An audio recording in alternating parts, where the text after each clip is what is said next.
sommes Fresh Architecture, nous sommes une agence de 3 associés, Julien Rousseau, Luca Battaglia qui n'est pas là et moi-même Ulysse Niesda.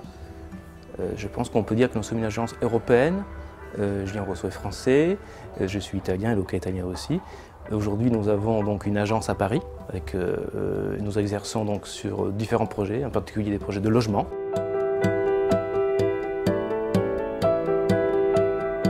Celui qui se trouve au croisement de le boulevard de la Villette et du faubourg Saint-Martin.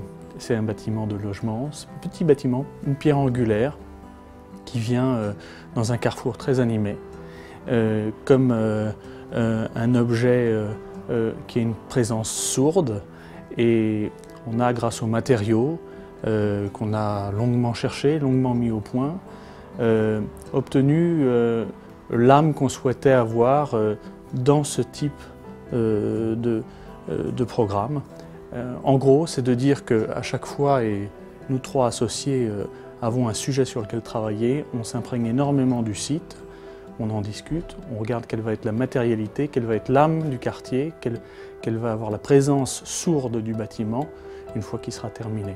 Ça, c'est une partie de ce qu'on fait. L'autre partie, c'est évidemment de mettre en avant l'usager, le futur habitant, la qualité du logement intérieur et tout ce qui va participer à la vie intérieure de ce bâtiment. Il y a une chose qui me plaît beaucoup en ce moment à Paris, c'est la manière dont les lieux publics ou les espaces libres vont pouvoir redonner une seconde vie. Il y a 2 exemples à Paris qui me semblent impératifs à visiter.